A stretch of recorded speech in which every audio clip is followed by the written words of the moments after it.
Well, good morning and welcome to Next Page. How are you doing, Laura?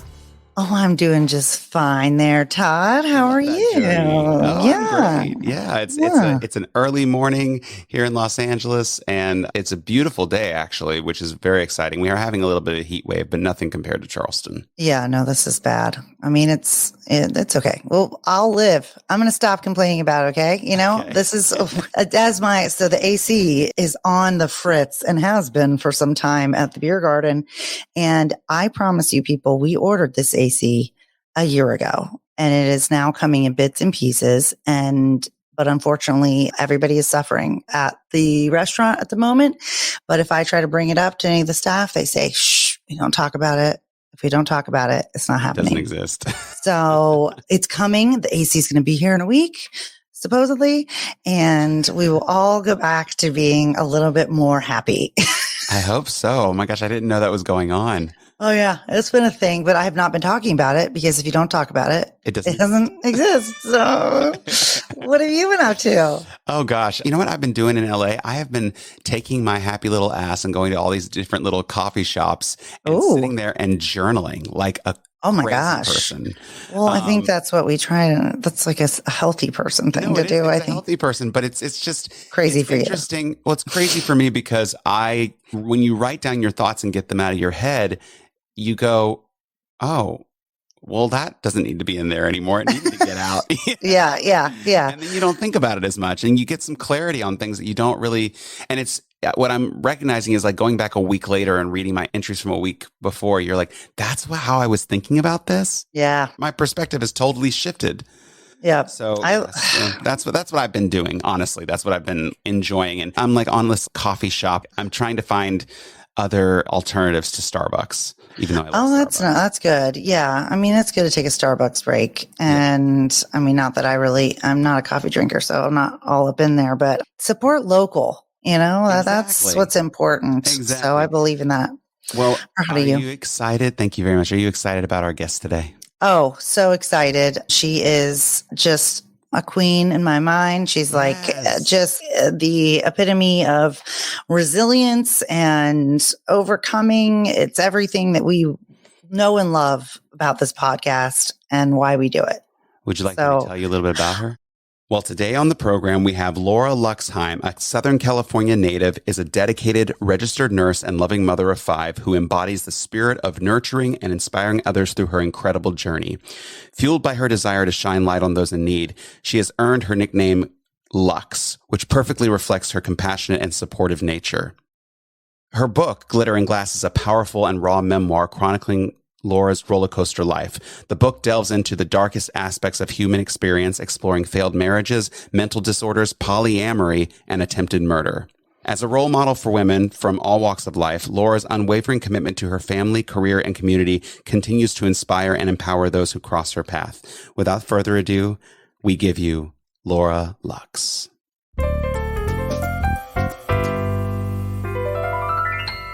All right. Well, good morning. Good morning, Laura. Welcome to the show. Thank you. Thank you, Todd and Laura. We're so happy to have you on today. We're very excited about your new book. For our listeners just tuning in today that don't know you, could you please give us a little background on yourself, where you're from, what your childhood was like, and what do you do for a living? So my name is Laura, and I have lived in Southern California my whole life. I say I'm from the South. So San Diego, it's as South as it gets. Anyway, grew up in San Diego, good old, American, large Catholic family. Moved up to the Huntington Beach area when I was about 6 or 7 years old. Gosh, I found nursing of all things, and I was kind of pushed into my career rather quickly due to a surprise pregnancy at 18. But luckily, with the support of my family, I was able to, pursue my nursing career and became an RN at barely 22 years old. And thankfully, the career has kept me kind of grounded my whole life, even though my personal life has taken a lot of trips and turns and sideways detours along the way, if you will. You went on to write this book. Had you ever written anything before your book, Glitter and Glass? And are there any writers in your family? So, yeah, great question. So, in high school, I loved to write poems, little short stories here and there. I enjoyed English literature and all of that, but I was never a formal writer. I was never brought up in that space. I have an aunt she was a English teacher. And so, of course, she critiqued my book, to the nines, which I really appreciated, but no professional writers or theatrical type people in my immediate family, at least. But the story really wrote itself. And so I had it in my mind. It kept going over and over. And I was encouraged just to start to kind of outline it and write it down. And it really took a life of its own. So, yeah, no formal training as a writer per se, but I wanted to make it kind of like a dialogue between myself and the reader or the listener, if you will, in that I am just telling my story to whoever's listening, or reading it in this case. You do have a long lost brother that's a screenwriter, though. Yes. Yes, that is true. That is true. So in the book, that's very cool. He is known as Jonathan. Jonathan and I are 8 months apart. So do the math and figure that one out. But almost my long lost twin, if you will. I am older. Jonathan has his own podcast and lives in New York City and has made a career at a few screenplays. So yes, his writing is just always makes me laugh, and he's wonderful at telling a good story. That's awesome. And so are you. And can you please explain to us and our listeners what you are referring to and the significance of the title of your book, Glitter and Glass? Like, why this title? Yes. So the glitter, of course, represents all the things in our lives that are fun and sweet, even the bittersweet moments, the things that we remember, that highlight reel in our memories that are like those, oh, God, that was a great day, or that was a wonderful person in my life. Those shiny, sparkly, glittering moments, literally.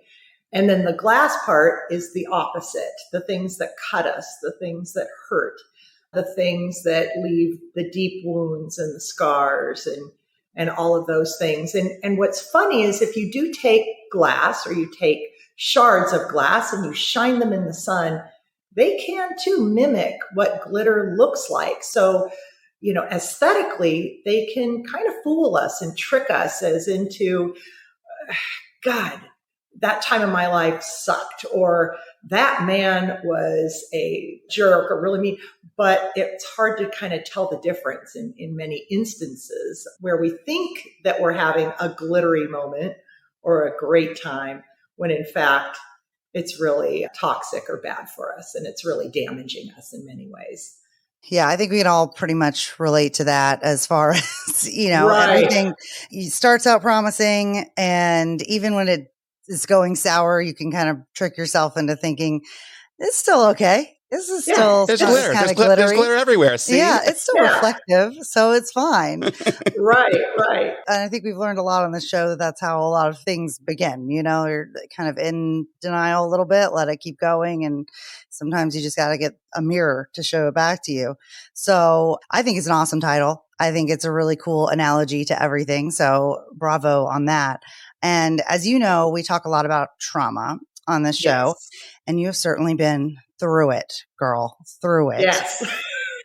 But we need to start somewhere. So in 1984, you spent 3 months in a mental hospital. I did. Why was that, and how did that affect you?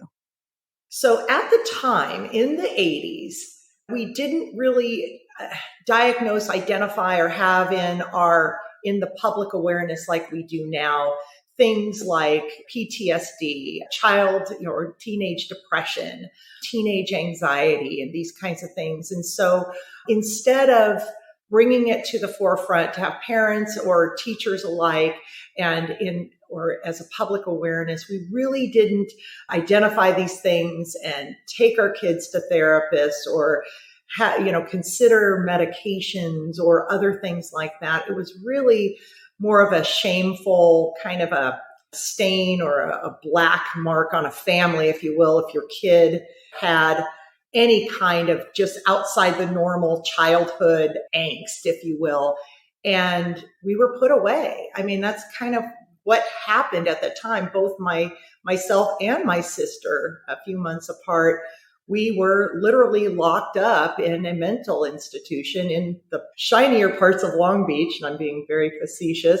It was quite frightening. And so at the time it was, if any child mentioned, I want to hurt myself, or I'm remotely suicidal, or that kind of thing, it was the obligation of the state or a therapist to say, we need to lock them away. And so I was stripped of all dignities, of all identities, and put into, a psych ward, locked up, literally locked up. And there were no medications at the time that I was given or taking. And it was a horrific experience. What was the reasoning? Like, what were you kind of exhibiting that made them think you needed to be locked up? I can't believe this is happening in the 80s, by the way, but yeah. Yeah, 84. I was depressed. I was a depressed wow. teenager. I was blue. I would get up and of course function at school. My grades were very important to me. So there weren't any academic signs that, something's going on or something like that. I would still perform in school. I wanted to please my parents, but when I wasn't getting good grades, I would literally, I think, just tune out, put on the headphones. We didn't have cell phones then. So of course I just put on a record, put on the headphones, lay like a blob in the bed all day and not really do much else. I wasn't addicted to any drugs or alcohol or anything like that. I was just a depressed kid and I wanted a change. I was feeling a lot of identity crisis as far as like, where do I fit in? I was the oldest of 4 girls and a stepsister at the time. And I felt like there's got to be more to my life than just this. And I was very emotional and very in tune to myself. And I wanted in some ways to get out of what I believe my family created, this otherwise perfect, what we called the Disneyland family. When on presentation, it was mom, dad, the girls, and, we would go to church and we would go to the events of the time, barbecues and such, social events, and putting on that air of appearance for perfection. And I wasn't feeling that. And so that kind of led me into a dark place of being very depressed. And instead of dealing with it as a family, I was put away. I was on no medications. I never took a pill. I was put away and I was in a semi-private room with 2 other girls who were similar to me in my age. And one was severely physically abused. She was sexually abused. I was looking at my home life and I'm like, I don't have it so bad compared to these other kids. It was just horrible. The other stories I was hearing, I'm like, I'm just depressed. I gotta get out of here. And they wouldn't let me leave. Yeah. I was in a lockdown, bars on the windows, not allowed to go outside, told when to eat, sleep, get up, shower. The staff would watch me, go to the bathroom, take a shower. I was stripped of, of course, no belts, no pens, anything that you think of that might harm someone. They took that away. Wow. That in of itself was depressing. Yeah, I know. I don't understand how they thought this was going to fix the issue, but yes. That's neither here nor there. Right. Well, Laura, your book, Glittering Glass, chronicles your roller coaster life with a series of failed relationships with men who have sort of varying mental disorders in their own right. Throughout the book, you sort of give everyone nicknames, like your husband now is called the Kraken, your mother is called Le Grand Dame, things like that. But do you think, getting into the nitty-gritty of this, do you think the absence of your biological father growing up and the fact that your stepdad never adopted you had anything to do with your attraction to men who were emotionally unavailable? Absolutely. Absolutely. Of course, at the time, we really didn't think of it like that. It was more of a matter of survival. And so now with the benefit of the rear view mirror in 2020, we could go back and go, oh my gosh. And of course, my mother, La Grande Dame, did the best she could, and I believe went above and beyond. She's a stellar and very strong woman, and had to have been to get through what she was also dealing with at the time. But I had an absent father. We would like to refer to him as the donor because he did literally just donate his biological being to myself and others, but he was never around. And so my mother moved on and found a wonderful, supportive man, the accountant. We know him in the book. And he was a fantastic provider and functionally did all the great things that, of course, parents do. But however, he never adopted myself and my younger sister. He wanted to, as he described it, leave the door open for the biological father should he ever decide to show up, which he never did. And so, at the time I thought, oh, this is great. This man loves us, la, la, and we get on with our childhood lives. But now looking back, it's like, that really hurts. That has affected me, that this man never, even where he could have, at 30, could have perhaps adopted us in an unofficial manner or made a declaration to say, I never really officially did, but you are family, you do belong. And so I think I've always struggled with that and tried to find a man to make a nuclear family really fit and to have my own, which never really happened along those years.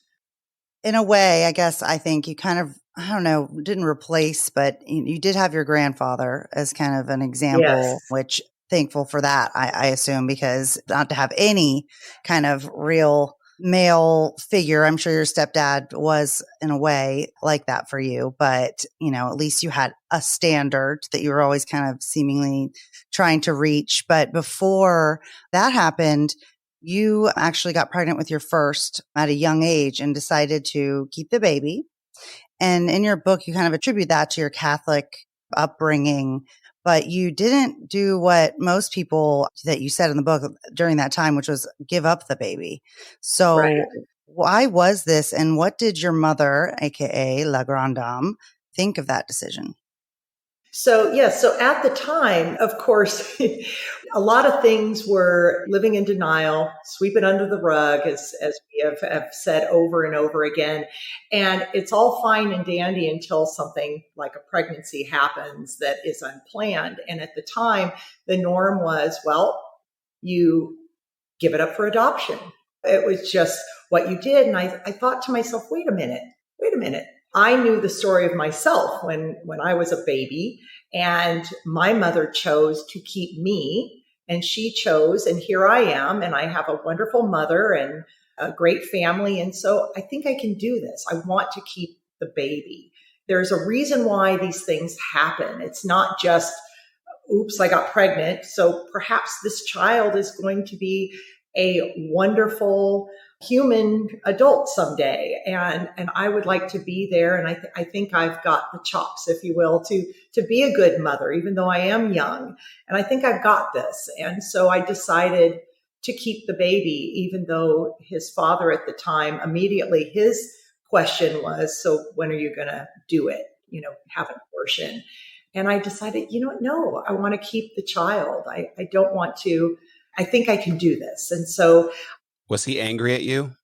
At first, yes. At first he was like, wait a minute, you're going to be cutting my life short or your life short as far as being 18 or 20 years old. Initially he thought that this wasn't the best decision. But then once it became real, once his son was born and he saw this being in front of him, he immediately, of course, fell in love with his son and was a very involved father right from the beginning, even though we weren't married initially. So he took ownership.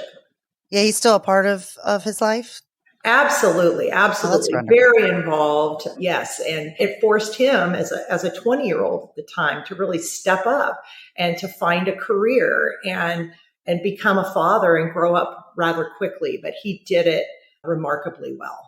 But again, there was a lot of public kind of scrutiny, not so much shaming, but this scrutiny of, oh, okay, yeah, Catholic family, she got pregnant. Oh, that must mean she was having sex, oh my God. That's usually what happens. And they would use words like, they still use the term bastard child. I mean, this was the 80s. You know, it's going to be out of wedlock. And that was the only time you ever used the word wedlock. It was like, what are we in? What is this, 1650? You know? Yeah.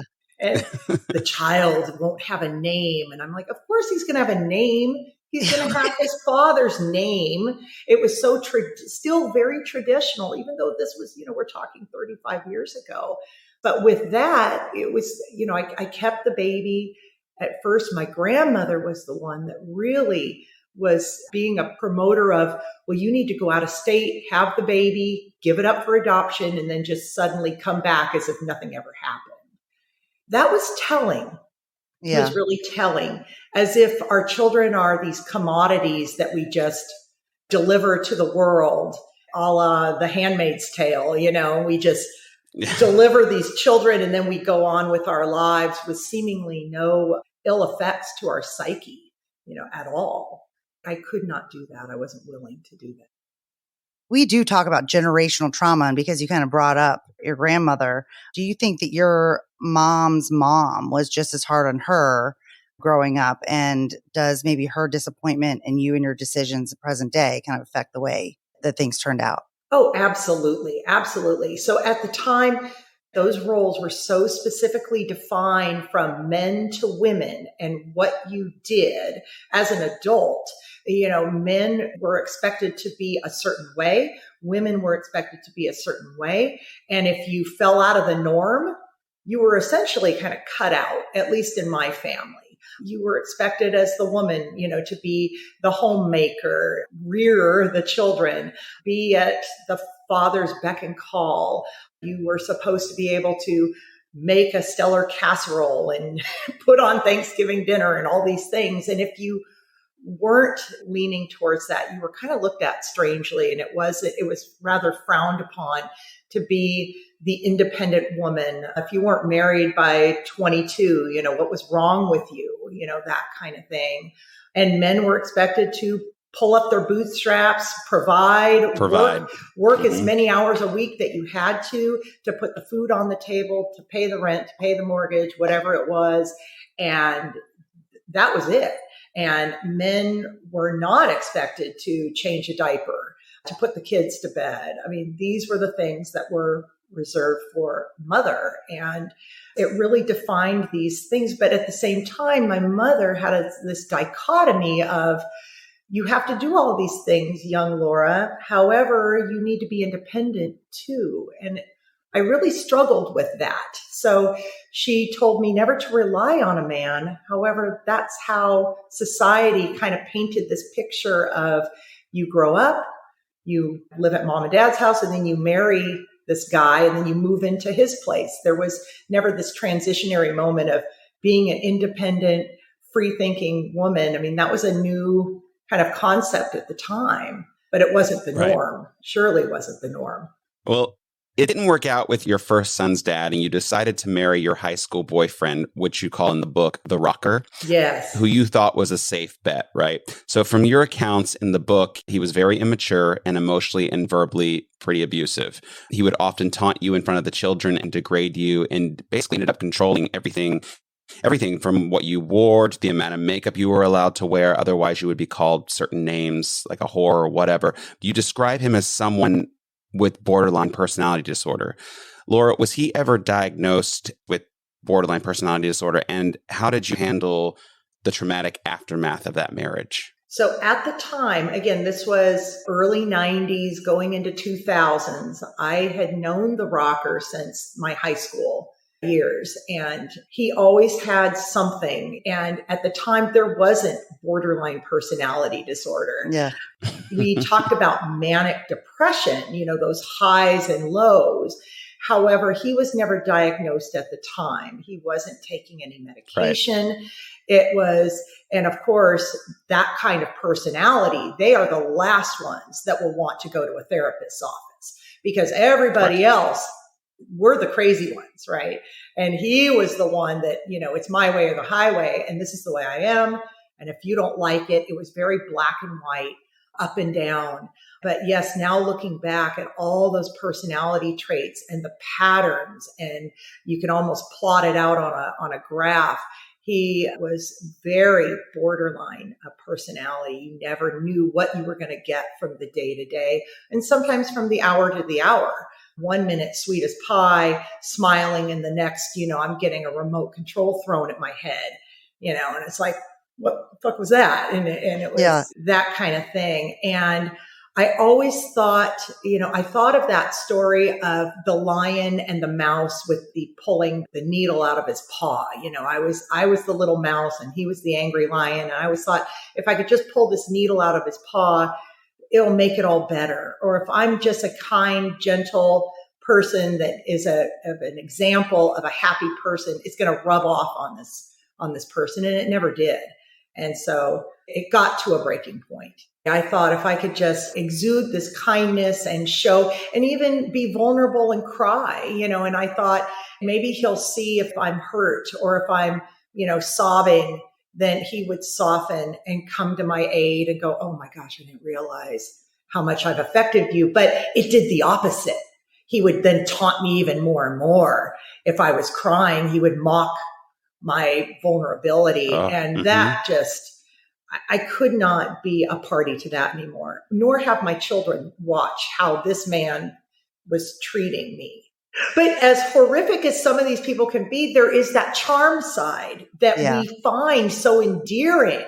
There's this magnetism, and he was the rocker because he's a guitar player.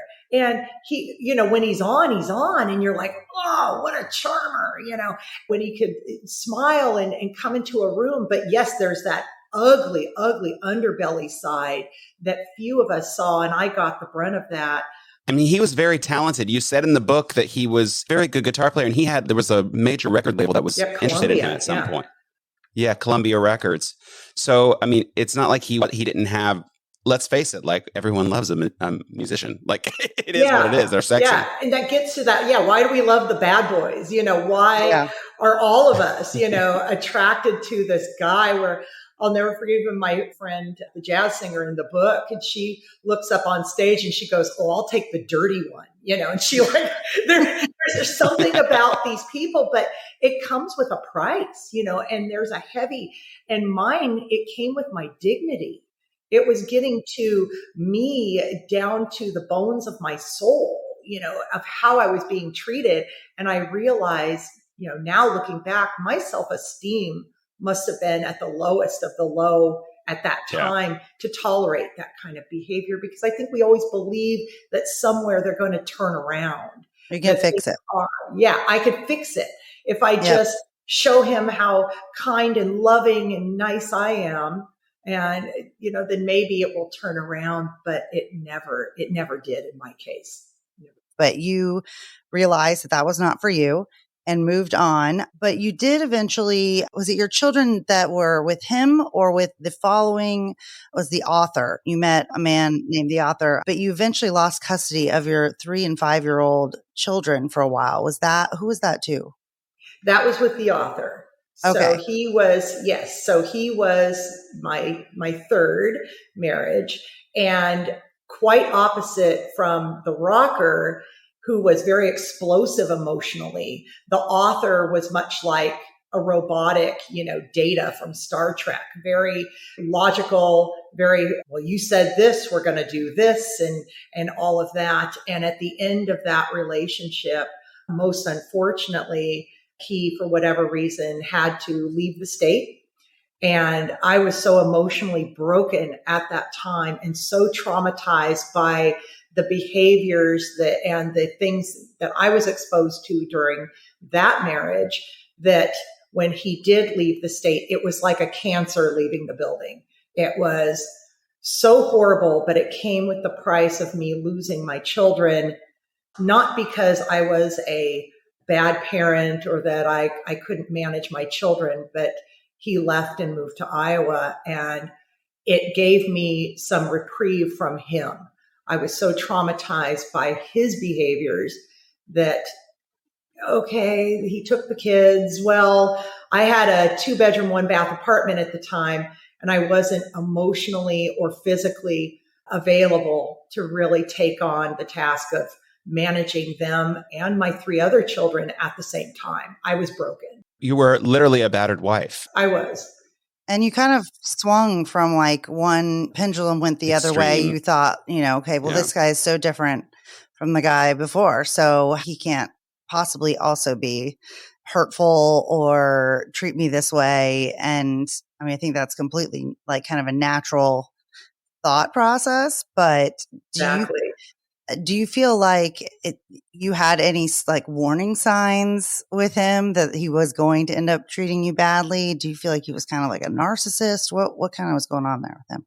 Well, it was a slow burn. It was over the course of the 2 years that we were dating. He would make remarks here and there. And I thought, okay, things that you start to kind of go, I guess I can stomach that, and then I had my reference point of such an explosive relationship with the rocker that the philosophies and the tellings of the author, who is very narcissistic, that I thought, okay, comparatively, this isn't so bad. And I would self-talk my psyche into, I could do this. What's such a big deal of watching the man I'm dating being with another woman?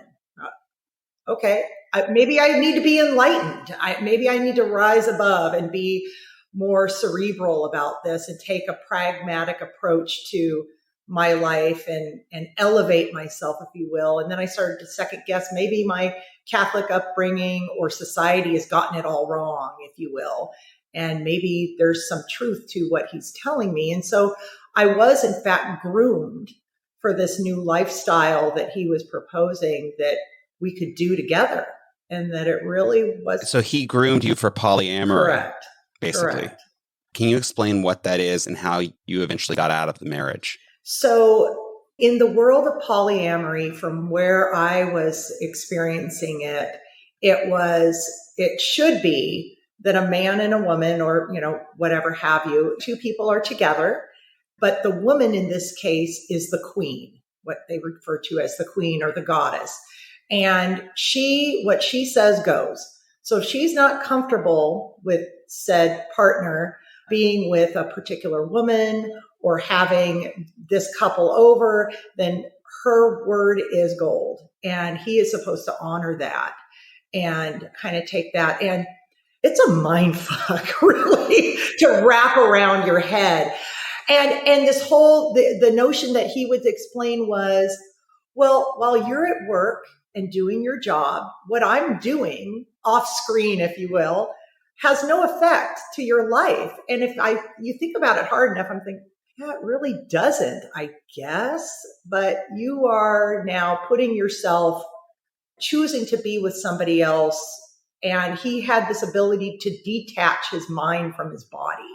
And I can't do that. I know most people can't do that. But at first I thought, okay, this isn't so bad. And I would compare it to the rocker experiences. And I'm like, he doesn't call me names. He doesn't yell at me. He doesn't throw remote controls at my head. He does treat me kindly. And I thought, okay, I guess this is enough. And if the worst thing he does is go and screw other women, essentially, then I guess my life isn't so bad. And so I would talk myself into this. And then by this time, I had 3 children. We were getting married, and I just kind of stuffed that all down. And much to the ways of the Le Grand Dame, I lived externally. I lived this lie, this front of we're all happy, go to work, go to the family events. And nobody in my family knew the struggles that I was dealing with. I wanted it to work so bad. And the things that I wasn't comfortable with, they were nuances like, well, I'm not comfortable giving that guy a blowjob. Those were the uncomfortable things. And so I would talk myself into, going to the swingers clubs, with a lot of hesitation. But again, I went along with it. And then he wanted to, of course, get married and have 2 children. And I agreed. And the one thing that I was uncomfortable with was the one rule, you don't screw the nanny. And he agreed to that. And he stuck to it. And I thought, oh my God, now I look back and I say it out loud right now in front of you two. And I can't believe that that was my rule. I mean, it's ludicrous. It's just ludicrous. And it got to a point where, like what you were saying, Todd, was this is not okay. And the not okays came after 2 children with this man, an au pair living in my home where we had an obligation to have her here in the United States. She came from Brazil. And I was in deep. I mean, I had 5 children, 3 marriages later, an au pair, a house payment, 3 cars, and I'm financially, have a lot of overhead. Again, I kept self-talking into, this isn't so bad. He doesn't hit me. He doesn't drink. He doesn't do drugs. He's good to the children. However, there is this lifestyle that's on the other side that I can't live with anymore. And it got to a point where I don't care the price. Again, telling Le Grand Dame and my family, here I am again. Yeah. I gotta go and get out with my soul.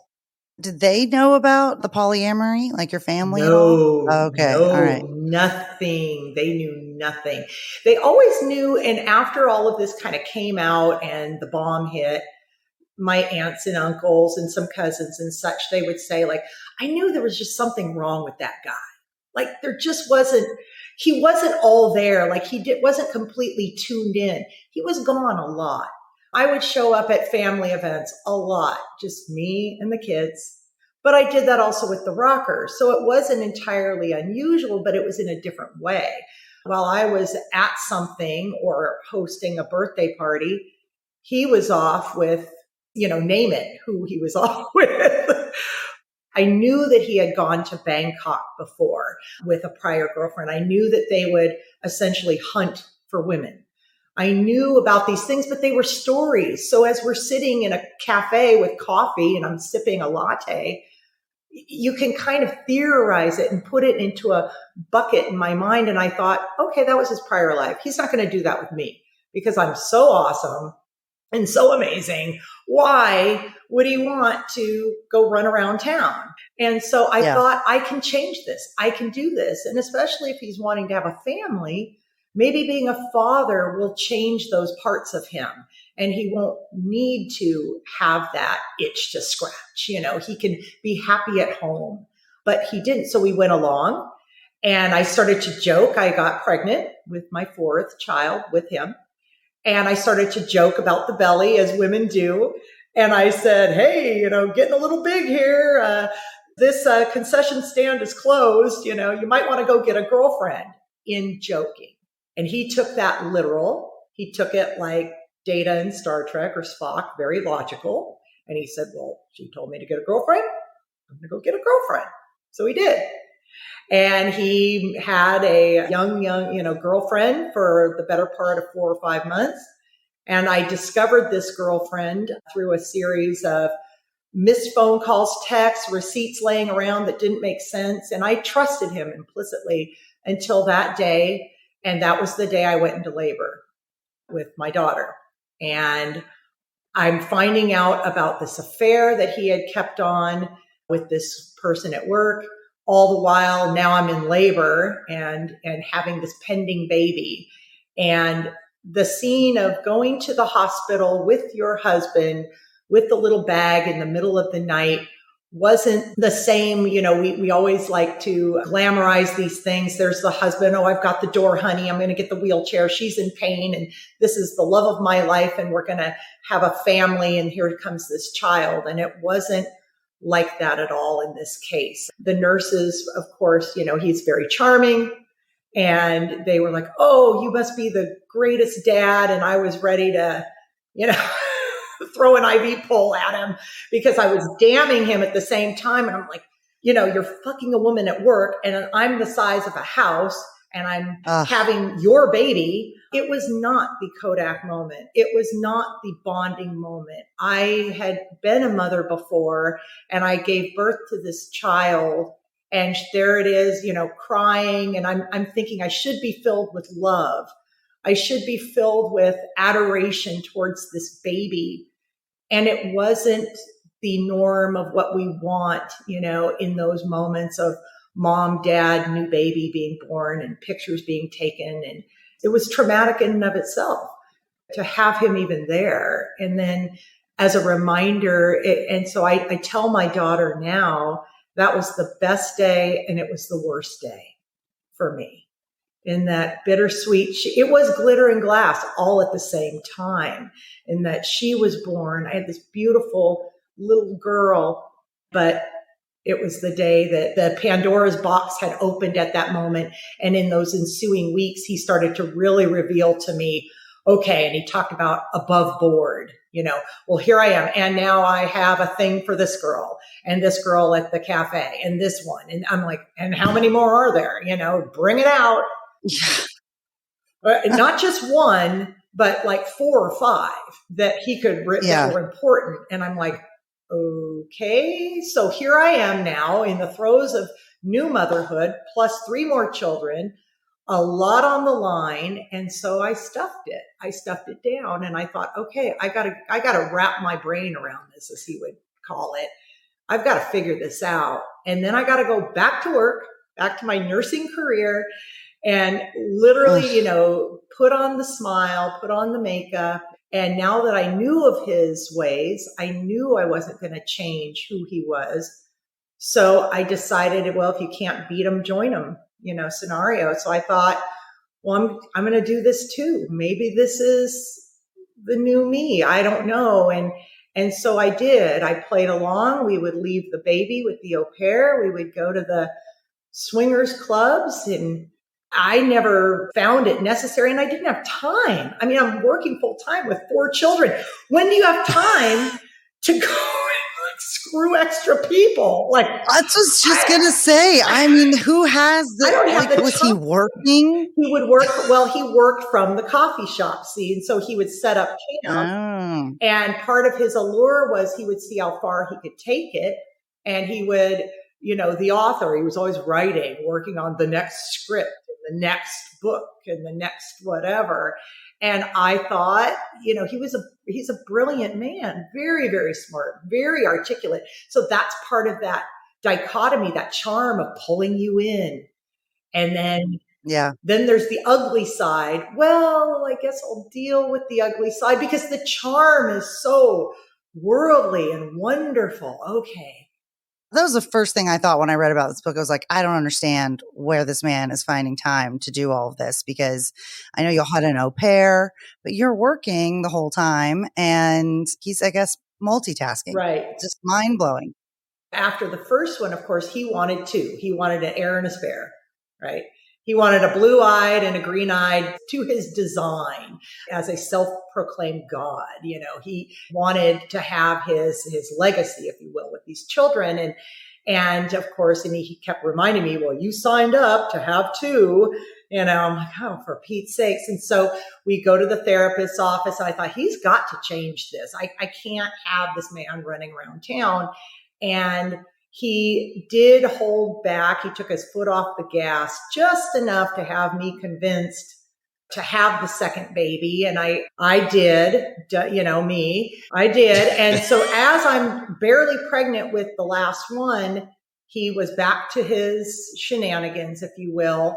I'm finding myself now sleeping in another room, crying all the time. It was just horrific. And then I realized at that point, I've got to get out. I can't do this anymore. This is enough. And I even consulted with a self-proclaimed tantric goddess from San Diego who was very much living the polyamory lifestyle. And she even said, what he's doing is not okay in our world. And I thought, oh my God, if this isn't even okay in the tantric goddess polyamory, we all love one another. And there's 8 of us and the orgies and all. What he was doing was not taking into account my feelings and what I thought was not okay. He was just running his own show. So she even told me, you got to get out. So I thought, oh my God, if this woman tells me that, then it's got to be bad. And I agreed. And so to think of a person, or in my case, a woman or women, as objects or things that you collect in jars. And then as I left, he inserted another woman. And so we are just these exchangeable beings that can be brought in and brought out with no sense of duty, honor, dedication, that kind of thing. And that's where I still believed in love, because I knew that his type of organism, his species, was so rare that I thought there are good men out there. There are good men like my grandfather, who I had as a supreme example way back in the beginning as a child, that there are good guys do exist. And I'm not going to become bitter and hang up on love and hang up on people because I had a few rotten apples in my tree, if you will. I didn't want to give up on that. That's the whole thing. Your book, you still go back to believing in love Right. and believing in the magic. That's what's incredible to me, that you just, there's something inside of you that just believes in, I don't know, the wholesomeness of another human or the good nature of another person, even though you've had all these men that are just deplorable, to quote Hillary Clinton. Right. And I could see where a lot of people would become disenchanted with the world and with their common man or, their common woman or, fellow, whatever. But to realize, oh, I got screwed. This guy cheated on me. And now I'm forever going to be looking at the world with a different lens. And I'm going to be mad and angry and never trust again. And it's like, if you do that, then you're just going to end up to be a bitter old person shaking your fist at the sky going, unfortunately, these things happen to the best of us. The smartest, the funniest, the prettiest, the richest, the whatever. If you open up any magazine or look on the internet, my God, it literally isn't me, it was them. So I can't look at it that way, right. Going, what did I do wrong? Well, maybe I didn't see the signs, or but I did trust. And with love, we do take risk. There is a certain degree of risk in any relationship, whether it's a friend, a work relationship, a romantic relationship. There's that risk that has to be spent, or you could just play it safe and sit in a one bedroom, one bath the rest of your life and never go outside. There's risk in everything we do. Yeah. So. And that actually pays off. Like, you end up marrying your current husband, who you call the Correct. Kraken. Yeah. And y'all end up getting married. He's definitely a stand-up guy, but you were eventually reunited with your daughter after she spent most of her life with the author and became kind of maladjusted, is the nice way of putting it, I think, in the book. And you went to suffer parental abuse from both her and your stepson.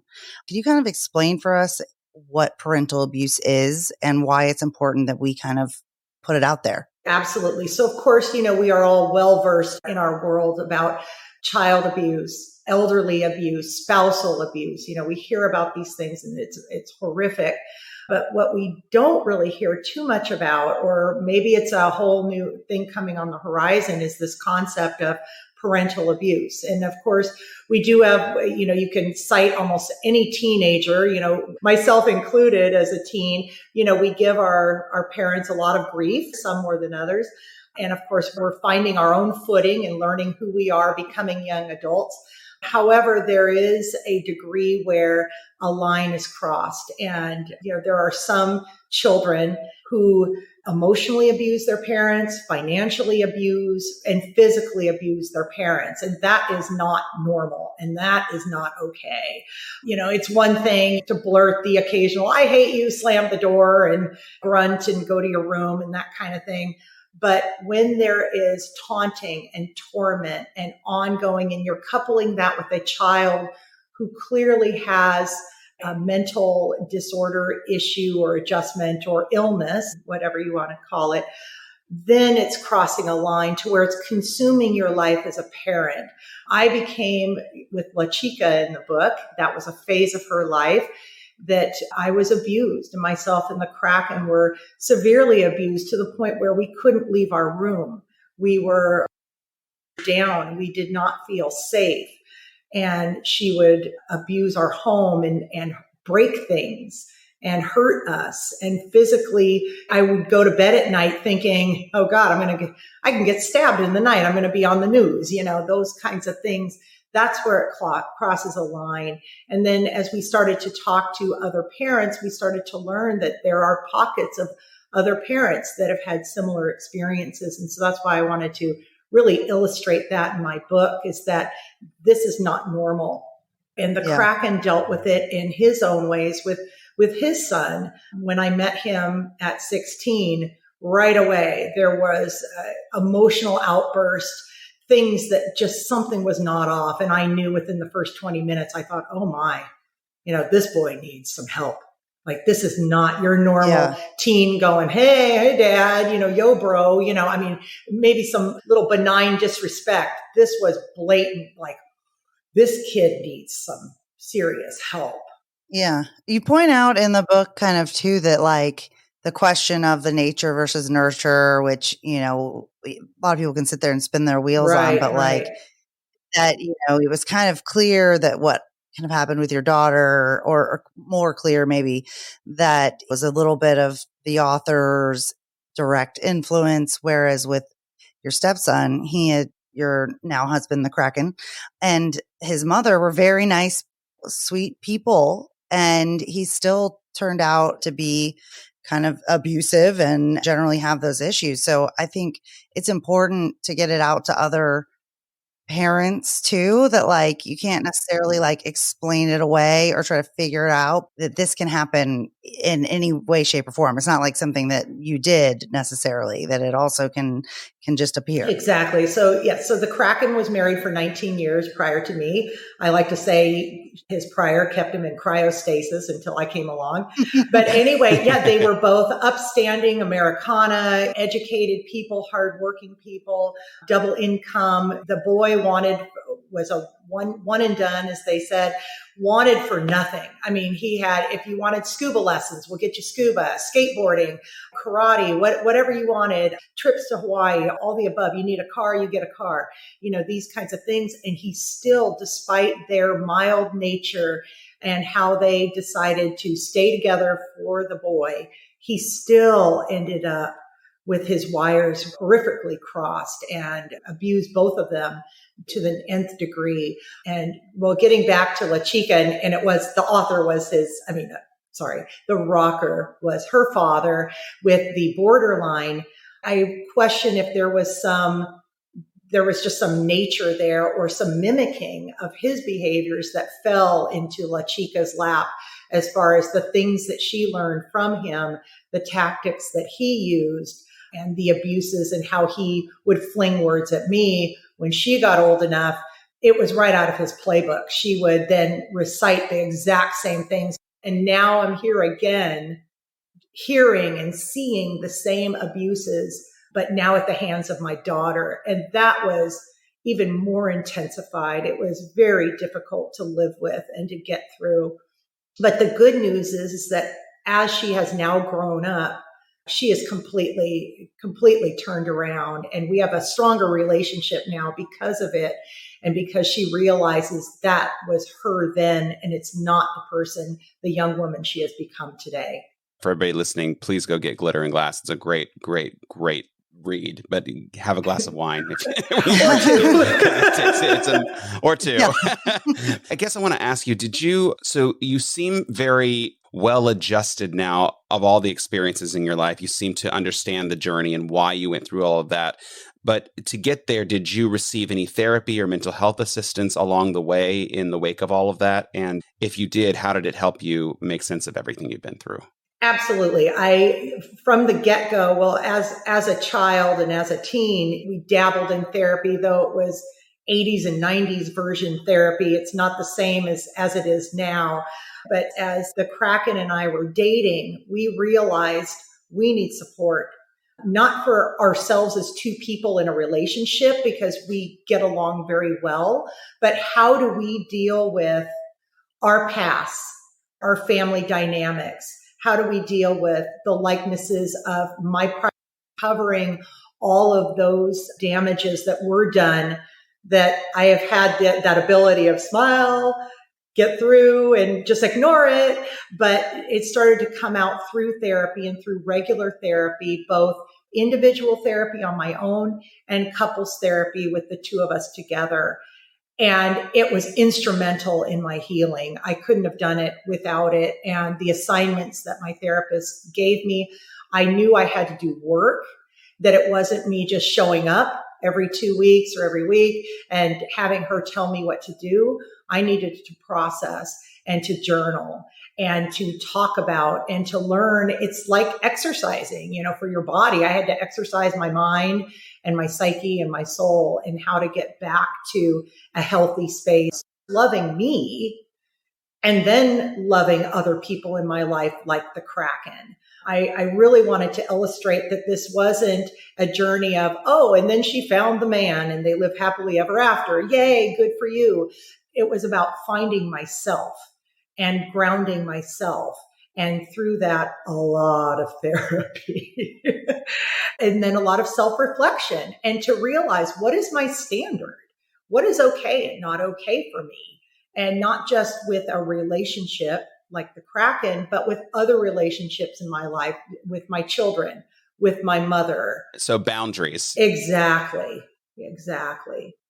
It seems like you really have, like we love it on here, done the work and put in the time and the self-reflection. So that brought you to where you are today. So if you kind of had to summarize the message and core of your story, what would you want people to really take away from Glitter and Glass?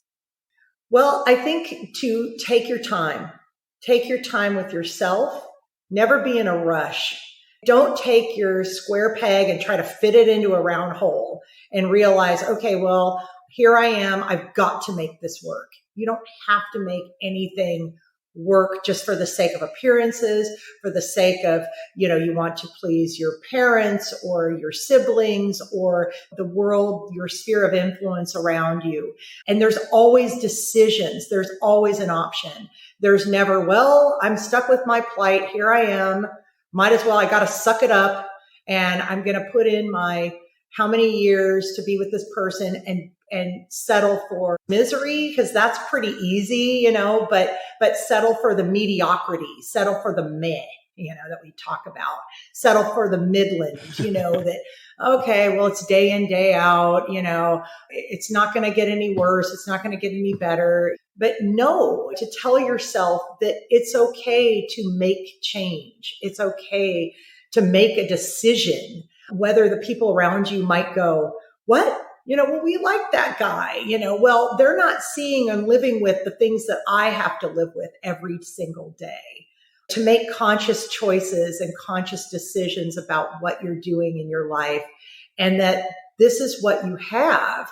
And it's never too late to make a change. Even if you've put in the 10 years and it's not a loss in the way that those 10 years happened, whether you walk away or not. So if you're ready to make that change, you could still move ahead and redefine what you want this next chapter to be, or in case this next page to be. Oh, we love it. But absolutely, you can literally turn the page and make the next one your own. You do not have to be defined by the people around you for fear that people might think you're a failure. You're not. You're not a failure. Absolutely not. Because things may or may not have worked out for whatever reason, there's an assessment at the end of that. And you don't get a prize at the end for just sticking it out, just to stick something out. Yeah. And that you're worth more than that. Amen. I think that's a great message, universal message. And it's a great message, especially for our listeners who are on their own journeys. But we have a tradition on this show that we do kind of after talking about some really heavy stuff. We just like to cleanse the palate a little bit. We have a question of the day for you. So here it is. Laura, if you could interview David Bowie, but could only ask him one question, what would it be? Oh my. Wow. I know you're a Bowie fan, so. I would probably ask him, how did you ever keep from growing up? Mm. No matter what age or what decade David Bowie was in, he kept believing. Even when he had cancer and he was clearly not well and he was at his last months of life, how did you keep from growing up? And that's the magic that I would like to keep for myself. And also, if he could answer that for me, I would be thrilled. That's awesome. Well, this has just been very enlightening. I think that the way you summarized everything kind of at the end is perfect, because for, all of our listeners, for us, for everybody out there, that in the end, you got to do what's right for you. And there's going to be glitter and there's going to be glass, but you still learn, and your life is not over when you make changes and make decisions. But I think you have a fantastic message. And I think I encourage everybody to go out there, like Todd said, and get the book, because it's on audio too. So I really enjoyed listening to it. And, we're just so happy to have you on this afternoon. So thank you for coming. Thank you. We appreciate it so much. Thank you so much, Laura. Absolutely. Thank you, guys.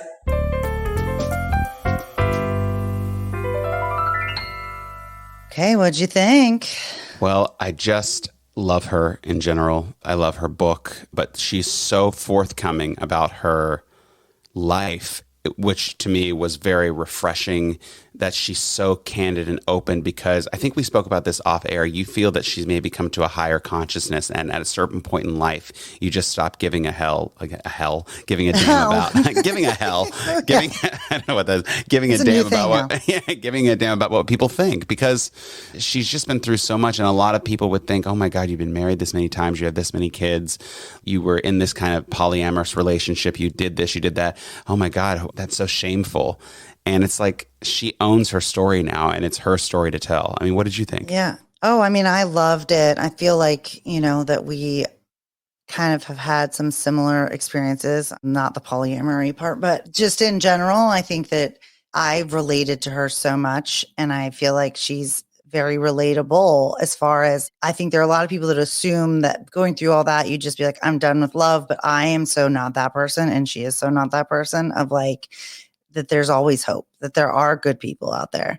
And I think this book is a total testament to that concept as a whole. That I love the glitter and glass analogy. It's just so perfect, because it's like, I think it's so perfect too for toxic relationships, for even like opportunities that you start and then they turn sour. It's like, it looked so shiny and wonderful, and then you realize this is actually like, it's causing damage. This is toxic. I'm bleeding out, like that. This is, so I'm so excited for her, for all the good things that are going to be coming her way, and that she's now with somebody who's amazing and who helped so much with our technical problems. I know, we had so many technical problems, but what's cool is that she also said she loves the Kraken, right? At the end of the day, she said, I didn't want this to be a story about, oh, I found the guy and everything's great.